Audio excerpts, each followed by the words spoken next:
So guys next topic हमारे पास है coprime number. So guys coprime number हमारे पास वो नंबर होता है जो कि दोनों नंबर के अंदर सिर्फ 1 से डिवाइड करता हो। यानी कि जैसे कि हमारे पास नंबर गिवन है 9 और 16, ठीक है। तो 9 के हमारे फैक्टर हो गए 1, 3 एंड 9। वही हमारे पास 16 का फैक्टर होगा 1, 2, 4, 8 एंड 16। और अगर आप इसके अंदर कॉमन फैक्टर देखिए तो हमारे पास 1 ही ऐसा कॉमन फैक्टर है इसके अंदर। ओके, तो यानी कि जो ये नंबर है हमारे पास कोप्राइम है। तो चलो आगे बढ़ते हैं। तो गाइस अब हम कुछ टर्म्स के बारे में जानते हैं। जैसे कि हमारे को दिया हुआ है 6 इज इक्वल टू 2 इंटू 3। तो यानी कि हम इसे ऐसे लिख सकते हैं कि जो हमारे पास 2 है वो हमारे पास डिवाइड करेगा हमारे 6 को। ओके, या फिर हम ये भी लिखते हैं जो हमारा 6 है वो हमारा डिविजिबल है हमारे 2 से। अगर हम देखें 12 को तो 12 के फैक्टर हमारे पास होगा 4 इंटू 3। यानी कि हम लिख सकते हैं जो हमारा 4 है 4 हमारा डिवाइड करेगा 12 को, या फिर जो हमारा 12 है वो डिविजिबल है 4 से। ओके, अगर हम बात करें P is equal to 2C की, तो आप इस केस में कह सकते हो जो हमारा 2 है हमारा 2 डिवाइड करेगा P को, और वही जो हमारा P है P हमारा डिविजिबल है 2 से, ठीक है। और वही अगर हमारे पास गिवन है 4 डिवाइड R, तो आप इस लिख सकते हैं R is equal to 4C। Okay, और आपको ये भी जानना है कि हमारे पास जो रेशनल नंबर होते हैं वो हमारे पास होते हैं P बाई Q की फॉर्म के अंदर, बेशर्ता जो हमारे पास Q नंबर है वो हमारे पास 0 के नॉट इक्वल हो। ओके, इसके अंदर हमारे पास जो P है और Q है, हमारे पास जो नंबर्स होते हैं ये हमारे पास होते हैं कोप्राइम नंबर। ओके, यानी कि आपको बस दो चीज याद रखनी है कि जो हमारे पास जो रेशनल नंबर होता है, रेशनल नंबर को हम लिखते हैं P बाई Q की फॉर्म के अंदर, जिसके अंदर हमारा Q नॉट इक्वल होता है 0 के, और वही जो हमारे पास जो गिवन नंबर है वो दो नंबर हमारे पास होने चाहिए कोप्राइम नंबर। ओके, अगर आपने इसे सीख लिया तो मतलब आपके बोर्ड में 10 नंबर पक्के हैं। अब हमारा नेक्स्ट थ्योरम है 1.2 जो कि है let P be a prime number if P divides A square then P divides A where A is a positive integer. यानी कि जो हमारा P है अगर हमारा P A स्क्वायर को डिवाइड करता है तो यानी कि जो हमारा P होगा P हमारा A को भी डिवाइड करेगा। ओके, बस इसमें ये गिवन है। तो चलो अब हम बढ़ते हैं क्वेश्चन की तरफ। सो गाइस पहला क्वेश्चन हमारे पास है prove that √2 is irrational number. So guys ये एक ऐसे क्वेश्चन है जो कि डेफिनेटली आपके बोर्ड एग्जाम में आते ही आते हैं, ठीक है, चाहे वो जितने मर्जी नंबर के है, पर ये ऐसे क्वेश्चन है जो कि आपके पेपर में पक्का आएंगे। सो गाइस इसे हम कैसे सॉल्व करते हैं, पहले हम लेट करते हैं कि जो हमारे पास √2 है वो हमारा रैशनल नंबर है। ओके, ठीक है, इसके मतलब क्या करते हैं, जो √2 है √2 को हम इक्वल लेते हैं हमारे P बाई Q के, जिसमें हमारा P और Q है वो हमारे पास होते हैं कोप्राइम नंबर, और जो हमारे पास Q है हमारा Q नॉट इक्वल होता है 0 से। ओके, इसके बाद हमारा अगला स्टेप क्या होता है, हमारे पास जो दोनों साइड है हम दोनों साइड को स्क्वायर कर देते हैं। तो अगर हम 2 का स्क्वायर करेंगे तो हमारे पास आएगा 2, और इक्वल में हमारे पास आ जाएगा P का स्क्वायर डिवाइड बाय Q का स्क्वायर। तो हम इसे ऐसे लिख सकते हैं कि जो हमारा P स्क्वायर है हमारा P स्क्वायर इक्वल है 2q²। तो जैसे कि आपने इस थ्योरम में जाना था, तो इसका मतलब है कि जो हमारे पास 2 है, 2 हमारा डिवाइड कर रहा है p² को, यानी कि जो हमारा 2 है वो ऑब्वियसली हमारे p को भी डिवाइड करेगा ही करेगा। ओके,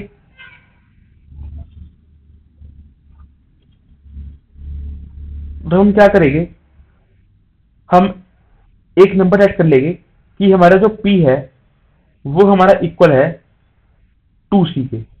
ओके, तो हम क्या करेंगे, हम इसे पुट कर देंगे इसके अंदर। तो यानी कि हमारे पास क्या हो जाएगा कि जो हमारा 2c²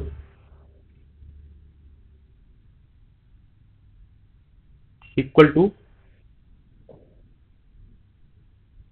2q², यानी कि 4c² इक्वल टू 2q²। तो 2 से हम काट देंगे इस 2 को,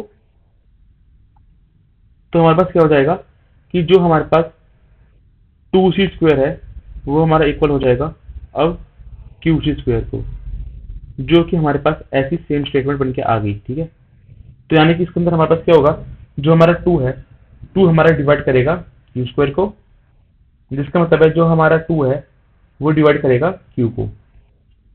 ओके, तो आप इसे ले लेंगे अपनी इक्वेशन नंबर 1 और इसे ले लेंगे इक्वेशन नंबर 2। तो हम क्या करेंगे, फ्रॉम इक्वेशन 1 एंड 2 हमारे पास क्या है कि जो हमारे पास है, टोटल हमारे पास आ रहे हैं 2 फैक्टर्स, मतलब एटलीस्ट इसके 2 फैक्टर्स तो बन रहे हैं, क्योंकि जो ये नंबर है 2, ये पी के टेबल में भी आ रहा है और क्यू के टेबल में भी आ रहा है। पर हमने लेट किया था कि जो हमारा नंबर है वो हमारे स्कोप में है, यानी कि वो सिर्फ हमारे पास 1 से डिविजिबल हो रहा था। यानी कि जो हमारी अजम्पशन थी कि √2 इरेशनल नंबर है, वो यहाँ पर फेल हो गई। तो इसका मतलब क्या हुआ कि हेंस प्रूव कि जो √2 है हमारे पास, वो हमारे पास इरेशनल नंबर हो गया। ओके, तो उम्मीद है कि आपको ये समझ आया होगा। तो चलो हम इसका एक और क्वेश्चन देख लेते हैं। अब हमें प्रूव करना है कि जो हमारे पास √3 है वो हमारे पास इरेशनल नंबर है। तो सेम हम क्या करेंगे, पहले हम लेट कर लेंगे जो हमारे पास √3 है ये हमारे पास रैशनल नंबर है। ओके, यानी कि जो हमारे पास √3 है वो हमारे इक्वल होगी p/q की फॉर्म के अंदर, जिसमें p एंड q हमारे पास हो गए कोप्राइम नंबर और जो q है वो हमारे पास नॉट इक्वल होगा 0 से। ओके, तो फिर हमारा नेक्स्ट केस होता है इसके अंदर स्क्वायर बोथ साइड। तो हम दोनों साइड को स्क्वायर करेंगे तो √3 का स्क्वायर हमारे पास आएगा 3 एंड p का स्क्वायर डिवाइड बाय q का स्क्वायर। ओके,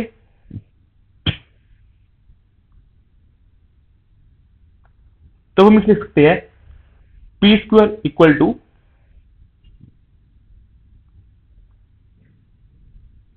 3q², यानी कि जो हमारा 3 है, 3 हमारा डिवाइड करेगा p² को, यानी कि जो हमारा 3 है वो डिवाइड करेगा हमारे p को, और ये हमारे पास आ गई हमारी इक्वेशन नंबर 1। ओके, और वही अगर हम p को लेट करें हमारे पास 3c, तो हमारे पास क्या होगा, हम इस 3c को पुट करेंगे हमारे इसके अंदर। सो 3c का स्क्वायर इक्वल टू 3q², यानी कि 9c² इक्वल टू 3q², यानी कि आपका हमारे पास आ गया 3। मीन्स हमारे पास जो 3c² है वो हमारा इक्वल हो गया q² के, जिसका मतलब है हमारा जो 3 है, हमारा 3 डिवाइड करता है q² को, और वही अगर ये सेटिस्फाइड है तो जो हमारा 3 है, हमारा 3 Q को भी डिवाइड करेगा। तो ये हमारी बन गई इक्वेशन नंबर 2। सो आप फिर से देख सकते हैं फ्रॉम इक्वेशन 1 एंड इक्वेशन 2 जो हमारे पास 3 है, 3 हमारा Q और P दोनों को डिवाइड कर रहा है, और हमने लेट किया था कि जो हमारा P एंड Q है वो कोप्राइम नंबर है, यानी कि वो सिर्फ और सिर्फ 1 से डिवाइड होगा। यानी कि हमारी यहाँ पर भी असम्पशन क्रॉस होगी, यानी गलत होगी। मीन्स जो हमारा √3 है वो हमारा इरेशनल नंबर ही है। तो चलो अब हम एक और क्वेश्चन देखते हैं। तो हमारे पास यहाँ पे है show that 5 minus √3 is irrational number. So guys हम सेम इससे करेंगे, let 5 minus √3 is rational number. Okay, फिर हम क्या करेंगे, 5 minus √3 equal to P by Q, where P and Q is coprime number and Q is not equal to 0. Okay. तो अगले case में हम स्क्वायर बोर्ड सेट कर देंगे। तो स्क्वायर बोर्ड सेट करने से हमारे पास क्या आएगा, 25 प्लस में 3 minus 10√3 okay is equal to P square by में Q स्क्वायर। तो हम क्या करेंगे, हम इन नंबर को इधर ले आएंगे, मतलब कि -10√3 equal to P square by में Q स्क्वायर माइनस 25 माइनस 3, और हम जो हमारे पास यहाँ पे 10 दिया हुआ है, हम इस 10 को भी उठाकर इधर ले आते हैं, डिवाइड बाय में 10। सो गाइस अगर आप देख पा रहे हो, जो ये हमारे पास नंबर है ये हमारे पास रैशनल नंबर है। ओके, और यही अगर हम देखें √3 को, ठीक है, जैसे कि हम पिछले केस में प्रूव करके आए, जो हमारे पास √3 है वो एक इरेशनल नंबर है, तो यानी कि हमारे पास ये होगा इरेशनल। और कभी भी इरेशनल नंबर रैशनल नंबर के इक्वल नहीं हो सकता। तो यानी कि जो हमारा 5 माइनस √3 है वो हमारे पास इरेशनल नंबर हो जाएगा। और गैस आपको बोर्ड में इतना नहीं छोड़ना, इसके बाद आपने क्या करना है, आपने लेना है LH साइड को, और LH साइड को लेकर आपने, जैसे हमने पिछले क्वेश्चन में प्रूव किया था √3 हमारे पास इरेशनल नंबर क्यों है, आपने ये पूरा एजम्पशन यहाँ पर दिखाना है कि आपका √3 इरेशनल नंबर है। उसके बाद आप कह सकते हैं कि जो हमारे पास जो √3 है ये इरेशनल नंबर आ रहा है, और जो हमारा ये नंबर है ये हमारे पास इरेशनल नंबर आ रहा है, जो ये कभी इक्वल नहीं हो सकते।